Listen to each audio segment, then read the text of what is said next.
pagmamahal sa amin, and salamat po sa inyong salita na buhay, makapangyarihan, at tatransform, nagbabago na aming buhay. And thank you for the revelation knowledge that we have from the Holy Spirit tonight. As Pastor Marie teaches, so Lord God, with your anointing in our life, and we receive, oh Father God, what you are giving us today. And we bless everyone listening to Facebook Live today and later on YouTube. In Jesus' name, amen. Amen. Amen. Praise the Lord. Glory to God. Musta ang bawat isa? Hindi po, malamig-lamig. Malamig na. Malamig na naman. Mahangin. Praise the Lord. Ito malakas. Chill pa. But still we're good. Still good. Maano lang mahangin, but good. Still. Hindi niya makakontrol. Good weather. Sige po, ready na po ba tayo Yeah, sa ating amen. Ready na. pag-aaral? At ang pag-aaralan natin ngayon ay Joshua chapter 2. Sino ba nakakaalala ng istorya ng Joshua chapter 2? Ha? Meron ba? Yung the walls of Jericho. Yes, istorya ni Jericho. Sa Joshua chapter 2, of course, andyan si istorya ni Rahab, yung two spies, at saka siyempre, yung walls of Jericho. Yan ang bida dito sa Joshua chapter 2, na sasakupin na nila, pero may between the Israelites, sa wilderness, at saka sa promised land, nasa gitna? Yung Jericho, walls of Jericho na kailangan bumagsak para makapasok sila. Amen? So, pag-aaralan natin dito, ano kaya ang makukuha natin dito sa mga salita na ito? So, pamagat po natin, is your house ready? Bakit significant ang house? Dito sa istorya ni Joshua chapter 2, bakit significant ang house? In a dwelling place. Ha? Bakit? Kasi bahay ni Rahab Bahay ni Rahab. Doon sila pina-stay. Yung dalawang spies. Yung prostitute siya, no? So, bakit importante yung bahay? Prominente kasi yung bahay ni Rahab. Nasa tabi ng buwan. At saka ang tanong doon, ready ka ba na magpapasok ng spice na yun at that precise moment, no? So, tignan natin. Joshua chapter 2 verse 1, and Joshua, the son of Nun, sent 2 men secretly from Shittim as spies. Nagpadala siya ng 2 spies, saying, go view the land, especially Jericho. And they went and came into the house of a prostitute whose name was Rahab, and lodged there. So, doon sila nanuluyan. Pag-aaralan na. Anong topic natin? Is your house ready? Ito ang house. May tayong katulad ng bahay na to. No? Ang house, of course, ano masasabi niyo sa house? What is a house? Ito, very practical.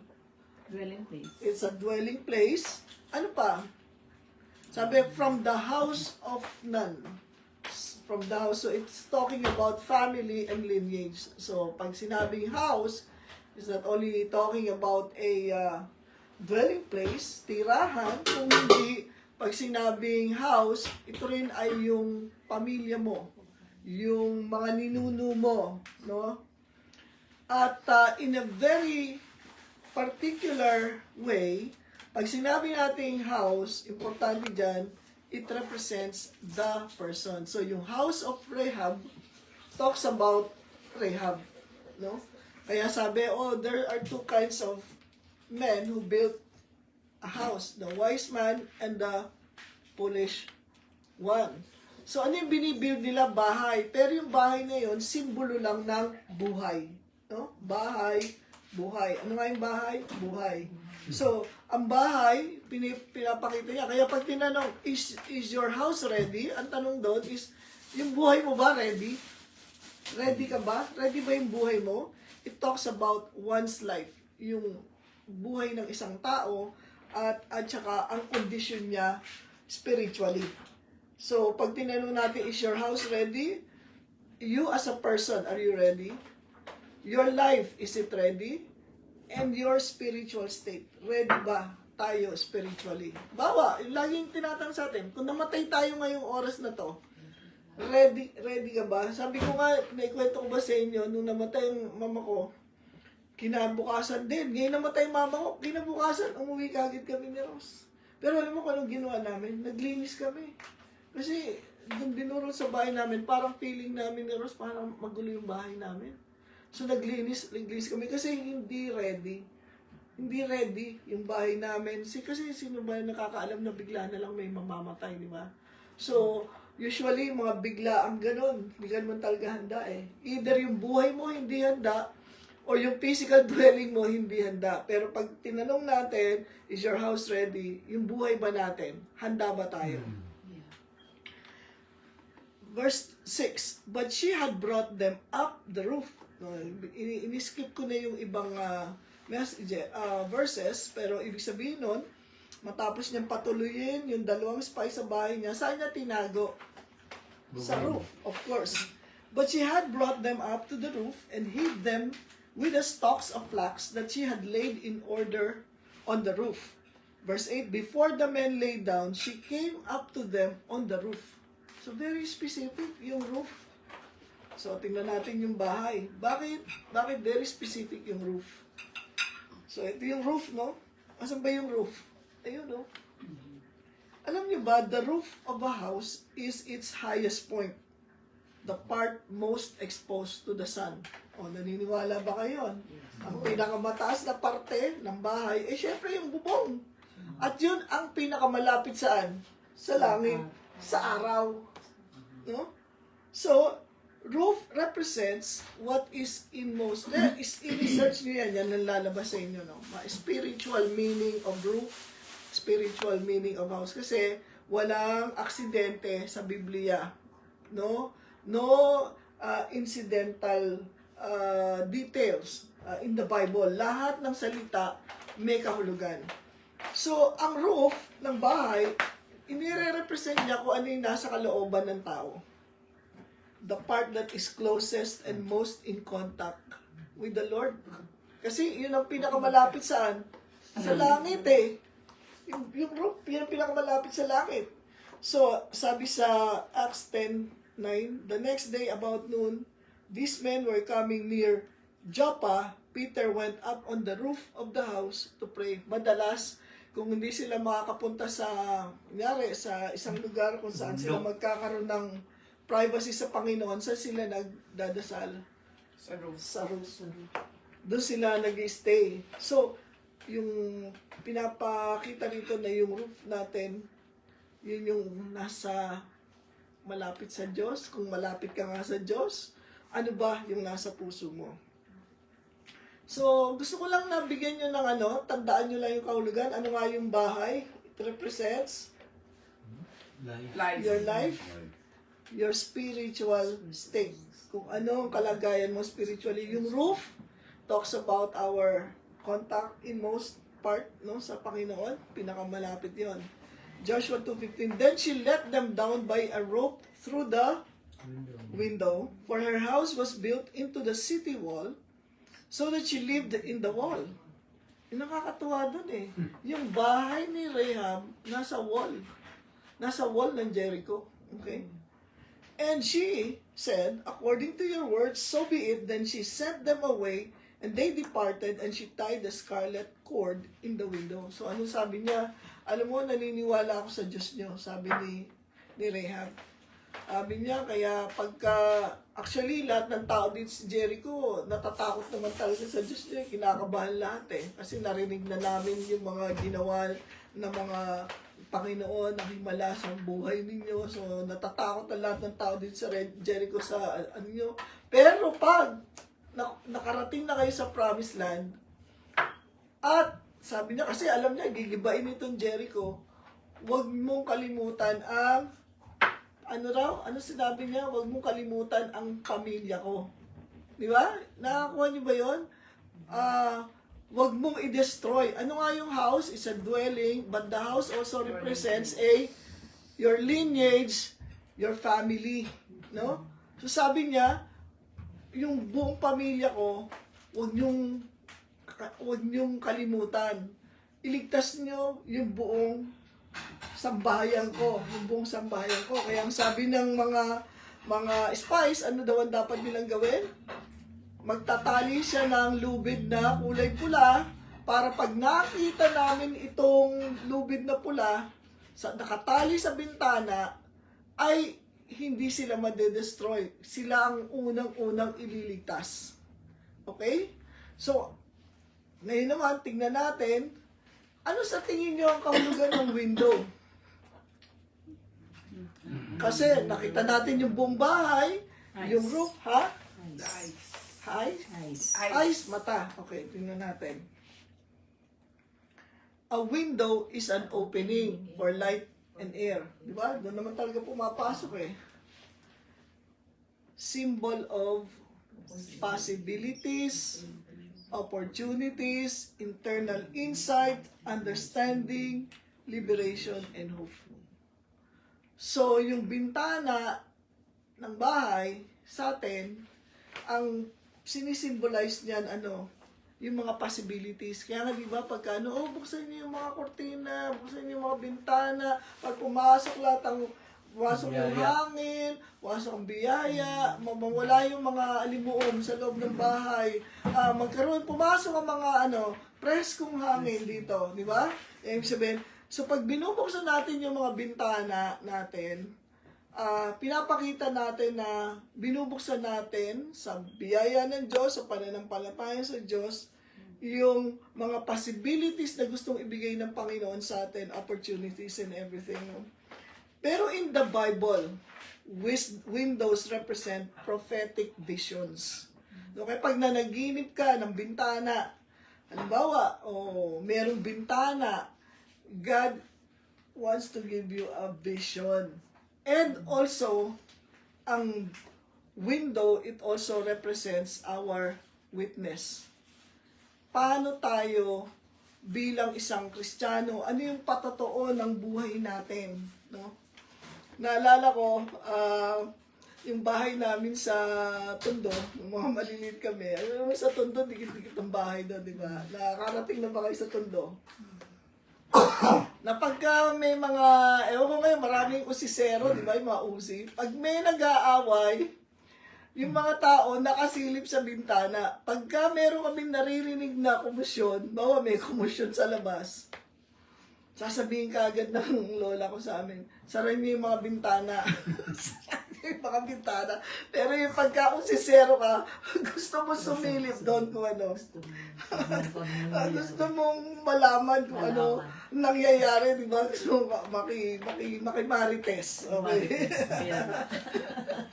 Pero yung bintana, it symbolizes our witness. Ano ba yung buhay natin? Kasi minsan yung mga tao, sisilipin nila yung bintana, kung ito bang kapitbahay ko, kumakain pa ba to? O ito bang mga kapitbahay ko, ano bang ginagawa nito, di ba? So anyway, that is what a window symbolizes, no? Kaya nakakatuwa. Pagka nalaman nyo to, pag nagbubukas kayo ng bintana ngayon, meron na ibang kahulugan sa atin. Okay? Para sa Lord, thank you for possibilities. Thank you for opportunities. Thank you for internal insight that you want to give to me. Thank you for understanding. Thank you for my witness. Thank you for prophetic visions that you want to give to me. So, nagkakaroon ng magandang kahulugan yung bahay natin. Amen? Dito ba sa bahay ninyo may mga bintana sa Amy? Para ito lang, ano? Sa kwarto namin. Sa kwarto nyo. Sa kwarto, sa kitchen. Maybe, maganda yung, minsan nagbubukas tayo ng bintana, ano? Para pumapasok ang mga, kaya natin pinag-aaralan to. Ako binubuksan. Yes. Iiwanan pag naalis. Pero wag mo lang iwanan bukas. Ay, hindi. Mga ganyan. Pero isasara mo pag aalis kasi Bakit? merong, Ganyan lang. merong iniwan yung isang, namin sa Chicago, yung isang kaibigan. pinasok siya kasi bukas yung nakagiwang. Okay. Tanggalin ko lahat. Sabi naman dito sa 2:19, if anyone goes out of the doors of your house into the street, his blood shall be on his own head, and we shall be guiltless. But if a hand is laid on anyone who is with you in the house, his blood shall be on the head. So, anong parte ng bahay ang binabanggit? If anyone goes out of the doors of your house. Ano ba kahulugan ng door? No? Ano nga yung bahay? Buhay natin yung buhay natin. Yung bahay natin, buhay natin. Spiritual state natin. Ganun din yung ating sangkabahayan, no? Pamilya. Ano yung roof? Ating connection sa Diyos. At yung bintana, mga opportunities na gustong papasukin ng Diyos sa atin. Ano ang door? Ang door, syempre alam natin, ang door, it denotes entrance. No? Diyan tayo pumapasok. At, again, just like the windows, is a symbol of possibilities, opportunities, communication, and safety. Yan ang ano, kaya yung door natin, safety, no? And then, pero in the Bible, doors represent the choices we make every day. Pag binasa niyo yung mga meanings, no, biblical meanings of doors, makikita ninyo na it represent the choices we make every day. Kaya nga, na ano ko yung patotoo na isang kapatiran, na bagong galing sila sa Amerika, tumira sila sa bahay ng ano nila, kamag-anak nila. So sila ng asawa niya, tumira sila doon. Pero lahat ng miyembro ng pamilya na yon ay hindi sila mga born again Christians. So nandun yung mga kung ano-anong mga minsan yung mga awayan, misunderstanding, gano'n. Tapos alam mo ba kung anong ginawa nila? Nilelehans nila yung ano, yung meron silang oil, olive oil lang ang ginamit nila. Ina-anoint nila yung pintuan, yung doorknob. Kasi, di ba, pag binuksan mo yung pinto, hindi pwedeng hindi mo hawakan yung doorknob. So, nilelehans nila yung doorknobs, tapos pinagpe-pray nila yung mga tao. Lahat ng pinto sa loob ng bahay. Okay? Pinto ng kwarto, pinto ng banyo, basta pinto. Okay? Nilelehans nila yan. Pag wala yung, nag-alisan na yung mga kamag-anak nila dahil ano na sila, papasok sa trabaho or what, lehans nila yung mga doors. And you won't believe it. One by one, lahat ng mga tao doon, nang born again sila, nag-surrender ng buhay nila sa Panginoon. Kasi yung door, it represents the choices that we make. Kaya sa bahay, may anak tayo, parang pasaway, lay hands natin yung door niya. Hindi naman tayo basta-basta pwedeng pumasok doon sa loob ng kwarto niya, di ba? Minsan nakalak yun or what. Pero i-ano mo sa kanya, i-lay hands mo yun. Kasi yan ang ibig sabihin. Doors represent the choices we make every day. So, every door is a decision. Yun ang kailangan maano natin. Every door, maski nga yung door ng kotse, kaya kailangan pag pumasok ka doon, mag-pray ka eh. Kasi, you know, whatever happens, alam mo na ang kamay ng Panginoon nandoon sa iyo. So, importante po yan. Kaya, pag tinanong natin, is your house ready? Ano yung pwede nating masabi so far? Ano so far, ano yung nakuha nyo? Meron na ba kayong na kuhang bagay na gusto nyo i-share? Maging born again tayo, of course. No? Kasi, you know, but sabi ng Biblia, ano raw? If you believe in the Lord, you shall be saved. And your household, yung buong bahay mo. Ano nga yung bahay mo? Lineage and family. Gusto ng Panginoon, hindi lang ang maborn again. Ikaw, maborn again, yung buong sambahayan mo, yung buong linya mo, yung buong Angkan, yun, yung salita, yung buong angkan mo, kaya lagi yan ang dinadasal ko na, Lord, itong pangako ninyo eh. At walang mamamatay na kamag-anak ka, na mahal ka sa buhay na hindi magsusuko ng buhay niya. So, maganda yan, ma-born again ka. Ano pa natutunan nyo so far? Bago tayo magkaroon ng more all this time na napag-usapan natin tungkol sa bahay, sa bubong, sa bintana, sa pintuan, na very specific na minention dyan sa Bible. Kasi malalaman natin na nung bumagsak ang Jericho, sino lang ang nasave? Yung bahay ni Rahab. At hindi lang yun, kahit na prostitute siya, ginamit siya ng Panginoon para dumaloy sa kanya ang lahi ni Jesus Christ. Di ba?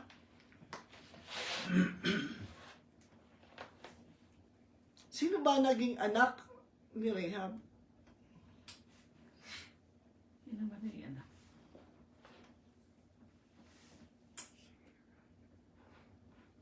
Sino naging anak ni Rahab? Sino naging asawa ni Rahab? Hindi naman binanggit sa Bible yun ah. Binanggit to. Binanggit ba? Prostitute.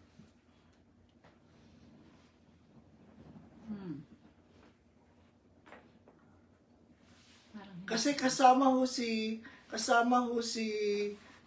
Rahab sa lineage ni Jesus Christ. ah, Di ba? Di ba kasama din ni Rahab si Aaron? Hindi. Hindi. Si Aaron, kapatid ni Moses. Moses. Sino nga ba yung lalaki? Lalaki yung kapatid niya? Sino? Si Jacob at si Esau? No, si Kapatid. Rahab. So anyway, tignan muna natin to. Mamaya sabihin ko sa inyo. Number 1 na dapat nating maunawaan is set your life in order. Now, for tomorrow is not promised. No? Sabi ng Panginoon kay Hezekiah, ayusin mo ang bahay mo kasi malapit ka nang mamatay. Physically, yung physical dwelling natin, di ba, pagka minsan may namatay na tao, tapos makita mo ang dami palang basura nitong tao na to. Ano masasabi mo? Ano pag nangyayari din sa tao to? All his life ba? Nagolekta lang to ng basura? So, kung yung physical house natin, gusto nating ayusin, how much more? Ano nga yung house? Buhay. Pag sinabing set your house, set your life in order. Importante yung makita natin. Kasi hindi naman talaga pinangako ang bukas. Minsan, buhay na buhay ngayon, kinabukasan, wala na. Ang hirap isipin. Sabi ko nga, yung kapatid ko, kasama lang namin nag-dinner Friday night. Nag-dinner kami. Pagdating ng Saturday morning, namatay. 16 years old yung kapatid ko. I mean, bakit gano'n, di ba? Ang isang nabasa ko, yun daw mga magulang, hindi sila naturuan, hindi nakakapag-prepare na ilibing yung sarili nilang anak. Di ba? Mahirap maglibing ang magulang ng anak. Kasi ano ang dapat na mangyari? Yung anak ang maglibing sa magulang nila. Pero yung anak mo, ang ilibing ng magulang, hindi handa ang tao dun Pero kasi naman, wala naman nagsasabi na dapat ganitong edad lang ang namamatay. May namamatay ng maaga. Because pag wala kayong magawa, pumunta kayo sa libingan. Tingnan niyo yung mga doon, tombstone. Basahin niyo, di ba? Iba-ibang date na matay. Kahit sa mga sarili nating kamag-anak, meron akong pamangkin, 2.5 months old na matay. Meron akong kapatid, 16 years old. Ang lola ko, 90 years old. Ang father ko, 77. Ang mama ko, 71. So, tas etong kapatid kong kakamatay lang nung April, 63 years old. So, walang nakakaalam Kaya iset natin yung buhay natin in order. No? Bukod dun sa magandang sinabi si Sister Rita na we must be born again. Importante yon. Parte ng paghahanda ng buhay natin, yung ma-born again tayo. Ano ba yung born again? Ang born again, hindi relihiyon. No? Hindi ito relihiyon. Ito ay isang karanasan kung saan ikaw ay magiging anak ng Diyos. Kasi lahat ng tao ay nilalang ng Diyos, pero hindi lahat ng tao anak ng Diyos. Katulad nung lahat ng tao nandyan, merong pag tumawag sila, oh, mommy, daddy, di mga anak yan eh. So tayo lahat, tumatawag tayo sa Diyos. Akala natin lahat tayo anak ng Diyos. Akala natin dahil sa relihiyon, naging anak tayo ng Diyos. Pero ano ba ang pag-aanak? Di ba ang pag-aanak at pagiging anak may kinalaman sa relationship? Blood relationship. Yung dugo, importante. At ang dugo ni Kristo, kaya nabuho sa krus ng Kalbaryo para linisin ang lahat ng ating mga kasalanan. At kung tayo'y manampalataya, na ang dugong ito ang maglilinis lang ng ating kasalanan, doon tayo naboborn again. So, ang born again ho ay hindi relihiyon. Nadinig ko nung araw, we are all God's children, but not, but not in creation, but not in relationship. Oo. Hindi, pag sinabi mong children nga, relationship yun eh. Kaya nga eh. Kaya nga. Kaya maliho yun. Yun ang nadinig ko. We Oh, are all yun ang- God's children in creation, Oo. but not in relation. Yes, so, kasi ang Pero pagiging... may similarity, di ba? Ay, Wala ho. Wala. Wala rin, malayo. Wala, malayo. Children. Basta children, may blood relationship. Kahit na nga yung adopted may relationship yun. Okay? So, ano pa yung pangalawa? ibig sabihin lang kasi, we're all created in the image and likeness of God. Yes. But we are not all Children. children of God. Kasi sabi, to them, John 1:12. John 1, as many, hindi sinabing all, as many as received Jesus Christ, to them He gave the authority, the right to become children of God. So kung sino lamang yung tumanggap kay Kristo bilang kanyang tagapagligtas, bilang kanyang Panginoon, doon lamang nagkakaroon ng karapatan na maging anak. At higit sa lahat, ano ang patotoo? Na ikaw ay anak ng Diyos, na ang banal na Espiritu ay nananahan sa So, iyo. mali pala yun. Can I have a question? What makes the difference of yung sinasabi mong nag-accept kay Lord Jesus, pero kung naniniwala siya pala sa Panginoong Hesukristo, pero wala siyang relasyon, how do you... Kahit naman sabi nga ng Biblia, kahit naman ang mga demonyo naniniwala kay Jesus, nanginginig pa nga sila. Tayo hindi nanginginig mga demonyo nanginginig Pero hanggang head knowledge lang. Naniniwala ako na may Diyos, naniniwala ako kay Kristo dahil siya, sabi nga Kristo ng kasaysayan. Alam natin, history, but not talaga sa puso natin, no? Sa nguso, pero wala sa puso. Kasi lumaki naman tayong naririnig si Kristo di ba? Lahat naman tayo, lumaki tayo naririnig natin. Pero, wala tayong personal na relasyon, no? Yun ang nagpapaiba. Kung meron tayong personal na relasyon at nagkakaroon lang tayo ng personal na relasyon, una, sabi, believe on the Lord Jesus Christ and you will be saved. If you confess with your mouth what you believe in your heart that Jesus Christ is Lord, sabi, you will be saved. Kaya, hindi mo masabi lahat ng naniniwala kay Kristo ay mga anak ng Diyos. Hindi.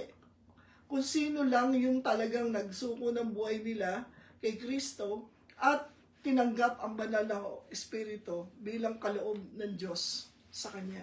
No? So, yun ang importante na maintindihan natin. And then, ang isa pang ma-realize natin dito sa Is Your House Ready is keep in close contact with the Lord. Yun ang sinisimbolize ng roof Siya yung pinakamalapit ng doon No? Kaya ang bahay pagka nasira ang isang parte pero nandun pa yung bubong, matitirahan mo pa eh. Di ba? Tama ba yun? Basta may bubong ka pa, matitirahan mo pa yan. Pero pag nawala na yung bubong, wala na makakatira doon. Exposed ka na sa lahat ng elements, di ba? Kaya, yung close contact natin sa Panginoon. Ang ganda yung nagsalita ako kanina doon sa Rizal Center. At ang sinare ko sa kanila yung Psalm 43. Yung Psalm 43, ang sumulat nun, nung una, akala ko si David ang sumulat kasi marami namang Psalms nun. Pero walang pangalan yung sumulat nun. Walang pangalan, dahil sabi ko nga, marunong ang Diyos, walang pangalan yon kasi nagre-represent siya sa ating lahat. So, pwedeng tayo ang nagsasalita no, na parang sinasabi niya na, Lord, ang daming nangyayari hindi maganda sa buhay niya, ganun-ganun. Pero, imbis na lumayo siya sa Panginoon, lalo siyang lumapit sa Diyos. Itong, ang ganda yung basahin niyo yung Psalm 43. Ang dami niyang may mga kaaway, lahat ng mga nangyayari, parang sabi niya, vindicate me, kayo ang magtanggol sa akin. Di ba usually tayo, mananahimik na lang tayo. Pero yung kasi talagang nakikipag-usap siya sa Diyos. So, pinapakita ko doon yung dialogue sa Panginoon na hindi, kahit na alam na ng Diyos yung nasa puso natin, pero maganda na may spend tayo ng time sa Kanya na sabihin yung lahat ng nasa loob natin at ang Panginoon ay nakikinig. No? Nakikinig talaga siya.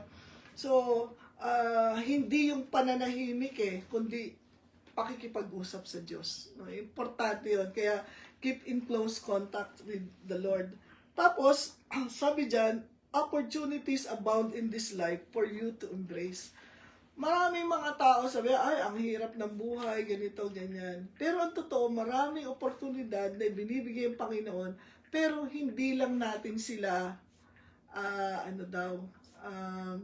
nakukuha. No, yung parang sinasabi nila, bakit ba nagiging mahirap ang tao? Nagiging mahirap ang tao kapag yung mga opportunity na dumadating sa buhay nila, hindi nila pinapansin at lagi nilang pinapalampas. So sabi nga nila, yung opportunity ay nayayakap ng mga taong nakahanda. Diba? Pag hindi tayo nakahanda, kahit anong opportunity dumating sa atin, tiyak na walang mangyayari. Pero, ano nga daw yung windows? Di ba yung windows are opportunities? So, ibig sabihin ng Panginoon, every day, meron ako nakalaang opportunity sa bawat isa, pero hindi lahat nakakakita ng opportunity na yun. Kasi bakit? Laging nakasara yung bintana nila Di ba yun ang nire-represent ng windows, no? So, importante yun, makita natin. And then, sabi dito, yung pinto natin, ano nga yung pinto? Di ba? Decision, choices. Isipin mo na our choices have eternal consequences. No? Pag tumanggi tayo kay Kristo, sa inaalok niyang buhay na walang hanggan, ano consequence nun? Eternal separation from God.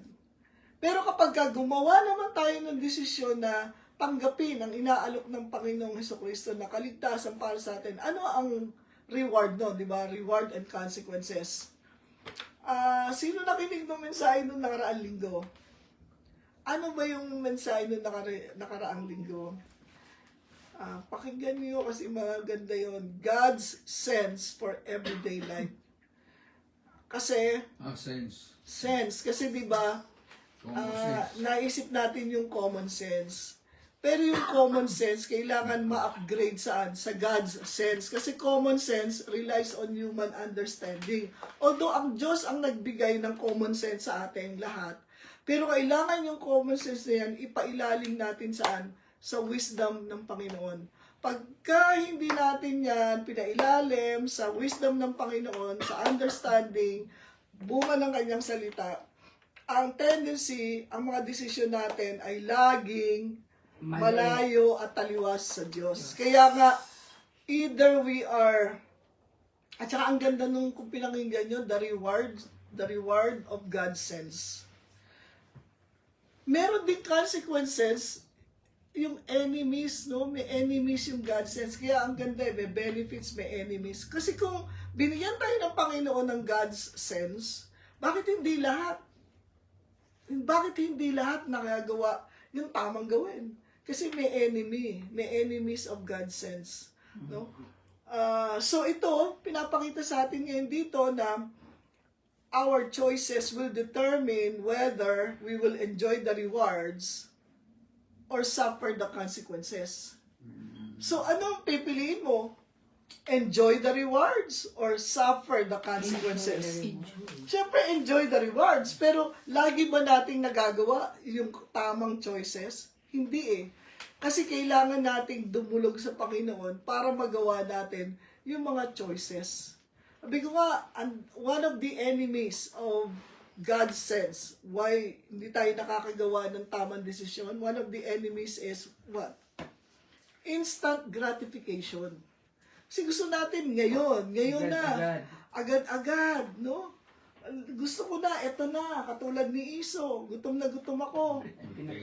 Sabi niya, bigyan mo ako niya. Sabi niya kay Jacob, gusto ko yan niluto mo. Bigyan mo sabi naman ni Jacob, ibigay mo sa akin yung birthright mo.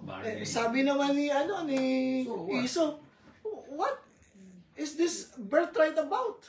Who cares about birthright when I am so hungry? So kaya tayo, hindi natin nagagawa yung mga tama, imbis na ma-enjoy natin yung reward, nagsasuffer tayo ng consequences kasi mahilig tayo sa instant gratification. Question, Pastor. Nung hindi ka pa born again, and you have your past choices, so, how do you deal with that nung ma-born again ka na Okay. after that? So, hindi pa tayo naboborn again, marami tayong nagawang mali, may consequences, hindi natin mabubura yun. Kasi consequences yun eh. Pero, dahil nga naniniwala na tayo sa Panginoon, nakasama natin siya, di ba? Kahit na anong kabigatan ng mga consequences na naging resulta ng mga bad decisions natin, andyan ang Panginoon para maging He will never leave us nor forsake us eh. Kasi He is now our helper. No? So, nagiging magaang sa atin. And then, by the grace of God, pwedeng ma-shorten yung mga time ng suffering natin. No? Katulad ng mga testimony na bigla na lang out of the blue yung mga nasa, kasi, di ba, yun yung former church namin, merong silang prison ministry.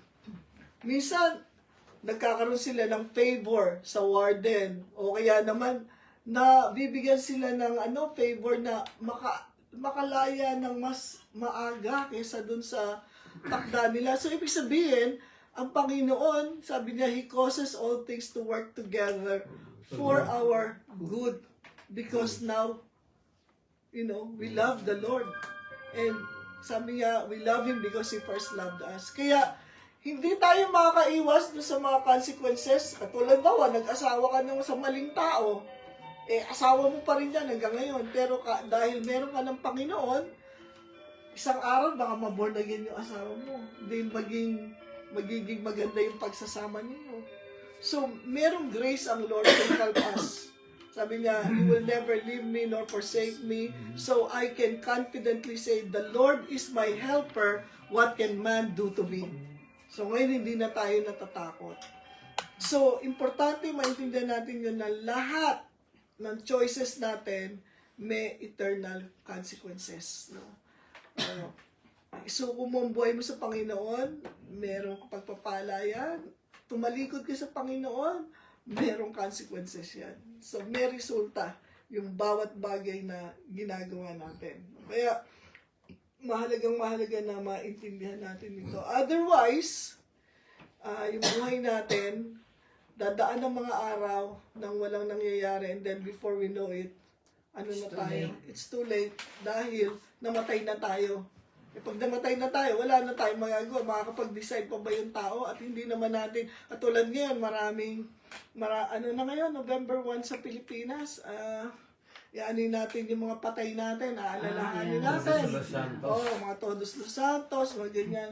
Pag darasal natin sila, inisip natin, mababago pa yung kanilang mababago pa yung kanilang kinaroroonan. Naalala ko dun sa aming libingan, may mga naglalakad na mga pare o mga kung sino, mga nagtatanong sila, gusto niyo ba magpadasal, mga ano. Pero, alam mo ba kung sino ang dapat ipagdasal? Ano ba? Ang buhay ba o patay? Sino ang pinagdadasal? Buhay. Ang buhay. Kasi wala na tayong magagawa sa namatay. Patay na eh. Na-decide na yung kung saan yung man siya naroroon ngayon. Di ba? Kaya hindi natin mababago pa yon. Ang pagbabago darating sa atin kung tayo ay buhay pa. Kaya is your house ready? Ang buhay mo ba nakahanda? Kahit anong mangyari sa pagdating ng ating Panginoon. Importante yan. Otherwise, pabanjing-banjing tayo. Anyway, alam niyo ba kung anong paboritong expression ng mga tatanda noong araw na hindi na natin ginagamit ngayon? Hulaan mo. Laging sinasabi yan ng bawa may plano kang gawin bukas o sa isang linggo. Ano lagi sinasabi noon? Ay, hindi, di bala na. Mamaya na. Hindi. Bawa may plano ka na magbakasyon, pumunta sa isang lugar. Alam niyo kung salitang kung buhay at sinasapit. Kung buhay ka pa noon, sabi ng lola ko lang, kung buhay at sinasapit, pupunta tayo sa probinsya.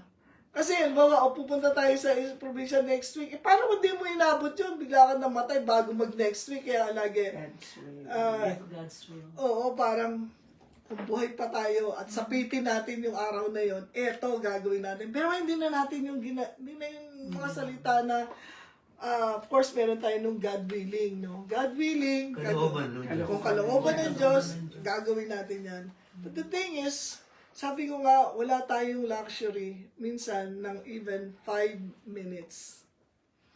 Si John Kennedy Jr., nag-crash yung airplano niya. Pero alam niyo ba kung ilang minuto na lang siya doon sa lalandingan niya?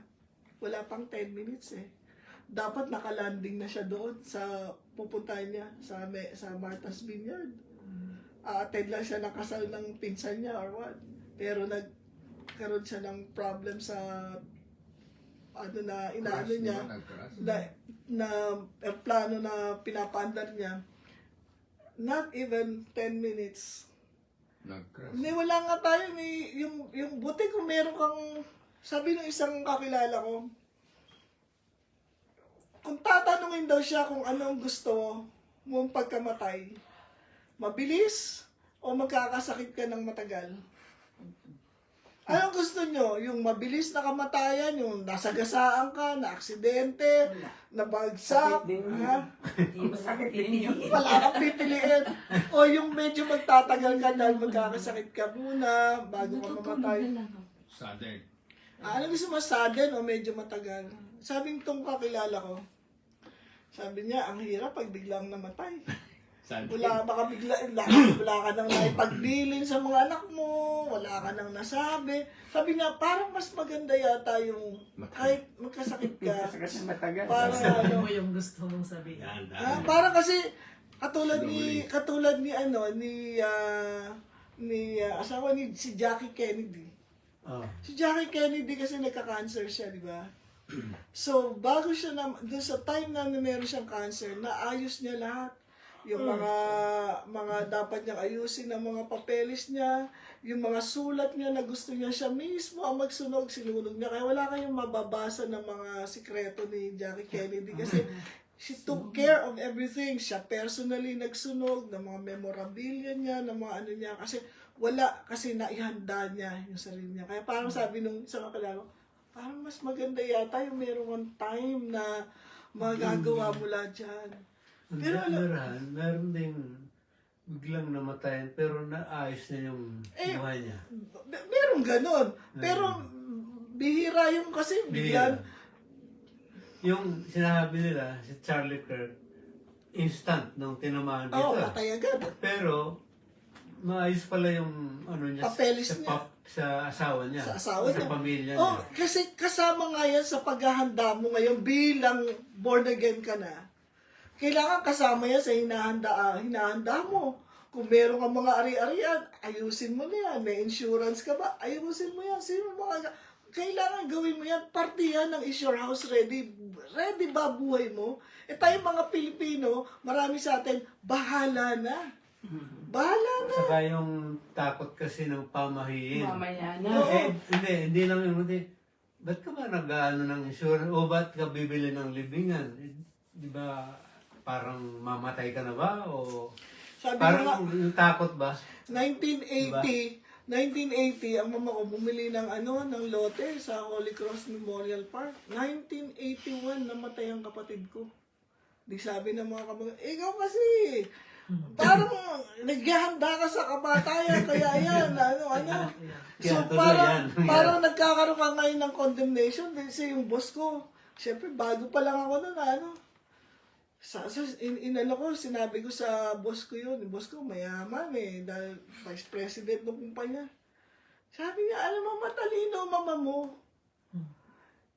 Ang kamatayan, dumadating yan sa lahat ng tao, bata, matanda, kahit yung dumadating yan ang wala nakakaalam. Kung ang mama mo hindi bumili niyan, hindi ngayon, natataranta kayo, saan kayo pupunta, paano gagawin ninyo, bla bla bla.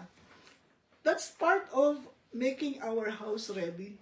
No? Yung mga kung anong dapat natin gawin. Kasi pag hindi mo na ihanda, katulad nung, marami kang ari-arian, bigla ka namatay, hindi ka nakagawa ng last will and testament. Ano mangyayari doon? Problema yung mga naiwanan mo. Mag-away-away pa yan. Mag-away-away pa. Punta sa probate. No? Ha? Probate po. Mapupunta pa sa probate dito. No? Kaya, Dito. Kailangan ng revocable trust. oo, meron ka pang kailangan gagawa ka pa ng mga living will, kung ano-ano yan. But, Mga tax arrears. but that's part of To make your house to make your house ready. Kasama yan dyan Kaya, pero, pwede nating lahat naka-arrange. Lahat ng ari-arian natin, lahat ng ipon natin. Pero kung hindi natin naihanda ang buhay natin sa pagharap sa Diyos, mas important. baliwala lahat yun. Mas important. Kaya kailangan, ngayon, hindi natin alam. Natulog lang, hindi na nagising. No? Tama kasi Agnes, sabi niya, ayoko pareho. Ayoko mamatay biglaan. Ayoko rin magkasakit ng matagal. Maganda yon. Kasi maganda yung natulog ka lang. Hindi ka na nahirapan. Natural ba? May mas maganda pa. May mas maganda pa doon. Datnan tayo ng Panginoon at tayo makasama niya. Yun, di ba? We can all Marapture na be tayo. together, up in the air, meeting with Him. Sabi naman ng isang kakilala ko, usapan natin, sabi niya, alam niyo, pag-usapan nyo kasi namin yung last days, rapture. Sabi niya, parang, pag na-rapture tayo, sabi niya, parang, walang masyadong, excitement. Exciting, pero mas exciting daw yung nabuhay ka muli. Kasi, mareresurrect ka. Parang sabi niya, mas maigi yatang parang mamatay muna, tapos maresurrect ka. Sabi ko mga tao, ewan ko. Hindi kanya-kanya, Parang gusto daw niya. Sabi ko naman sa kanya, Pastor ito Sabi niya, Pastor, hindi nyo nga masisavor masisavor yung resurrection. Hindi nyo masisavor yung resurrection kasi in an instant Wala hindi mo, teka, meron na akong ngayon meron na akong katawan. Hindi mo masisavor yun. Alam mo kung bakit? Kasi everything is happening in a twinkling of an eye. No? So, ibig sabihin nun, mas maganda datnan tayo ng Panginoon na ready to meet Him up in the air. No? Kaya, Di ba magkakaroon pa nga ng crown tayo pagkain ng ating nasa puso? yes, of course. No? Sabi ko ngayon, maghintay ka lang, may crown ka na for waiting. No? Sabi nung iba, ang dami-dami kasing crowns Ano yung patong-patong yung crowns natin? Kung lahat ba, deserve kang kunin na tayo patong-patong ang crowns mo. No? So anyway, ang sinasabi natin dito is, let's set our house in order. Let's make our house ready. No? Sabi ko nung na-COVID ako, nung naka-recover na ako, sabi ng parang out of danger na ako. No? Naisip ko, kung namatay ka, no? Sabi ko, kung namatay, ang daming, tapos, yung mga mahal mo sa buhay, isa-isahin yung mga gamit mo, di ba? Tapos makikita, ikaw to, lahat ng mga luma, pinagtitiisan mo gamit, pati mga underwear mo, mga luma na. Alam niyo ba kung ano una kong ginawa? Tapo ko lahat. Tinapo ko lahat yung underwear ko. At siguro sasabihin na, ano pa naman itong tao to? Ang dami-daming bago, ang dami-daming bago na ginagamit. Ay, katsaga dito. Ang dami-dami, lagi yung lumang sinusunod. Sabi ko, ano ba yan? Lalo pa dito sa amin. Kaya ang ginawa ko, talaga totoo daw, ang una kong ginawa, Kasi parang itapon lahat yung mga pwede pa. ay, nailabas ko nga lahat yung bago na yan. Bakit di ko ginagamit? So kasi, it's part of setting everything in Kahit yung order. ating mga, yung mga Chinaware, China, yeah, hindi natin ginagamit. Pag may Display. bisita lang, oo. Yeah, kaya, Hindi mo na i-enjoy yung binili mo na yun. Dapat Dahil para sa bisita lang. Mga bisita. Special occasion. kaya, di ba? Yun ang Sasabihin ng oy, huwag mong gagamitin yan. Para lang sa para sa mga, visit. para lang sa mga bisita yan. Para sa pare. Tapos mamaya biglang hindi mo na nagamit dahil nagkagulo-gulo na, di ba? So anyway, praise the Lord. Kaya purihin ng Panginoon. No? May tanong ba kayo bago tayo May isa pa akong question, yes, Pastora. oo. Ang dami kong question. Yung lagi bang sinasabi na pag namatay na yung isang tao, ay, nasa langit na yan, nasa heaven na. Oo. Usually, yun ang laging Bukang bibig. bukang bibig ng lahat. Lalo na pag mabait. Yeah, lalo na pag mabait. Sabihin natin, pero kabaitan ba ang magbibigay sa atin ng lisensya Yun. para makapag-ano tayo? O kaya mapagkawang gawa. O kaya yan, yung mga fundraising, Okay. Maraming good works. good work. Pero kasi good deeds. kung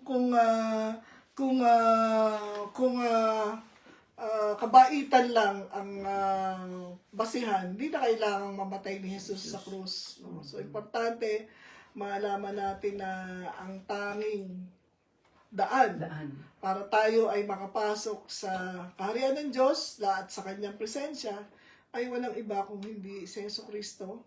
No? He is our only Savior. The only way, the truth. Walang ibang naligtas, walang ibang napako sa krus kung hindi si Kristo lamang. Meron, Pastora. Nabuhay na maguli. Meron paano nga po pa ako yung Diyos. Hindi. tuwing mahal na araw. Sa Pampanga. Diba, no? Pampang. So anyway, bago tayo, sige po. yung si ano. In relation to opportunities Oo. abound in this life for you to embrace.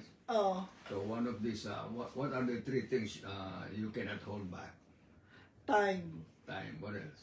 Yung words spoken. Words spoken. Correct. And And opportunity. opportunities that you pass. So So, what? gusto ko lang, yung time, pag lumagpas na, di mo na Ano pa? yung Words. opportunity, tsaka yung mga words. Spoken words. So, You cannot hold back. gusto ko lang i-remind kayo, si Rehab, ang napangasawa niya ay paborito nating lahat. Sino? Si Salmon. Salmon. Si Salmon. Salmon. Yun ang asawa niya talaga si Salmon. Si Salmon, napangasawa niya si Rehab. Ang anak nila ay si Boaz. Buwas. Sino si Boaz? Yung napangasawa ni Yes. Ruth. Ruth. Amen? At sino naging anak nila? Si Jessie. Si Obed. Si Obed. Si Obed, naging anak si Jesse. Jesse. Si David. David. So, kaya si Rahab, bagamat siya ay prostitute, hindi siya Hudyo, pero nanampalataya siya sa Panginoong Diyos na mga Hudyo. Kaya nakasama siya sa lineage ni Jesus Christ.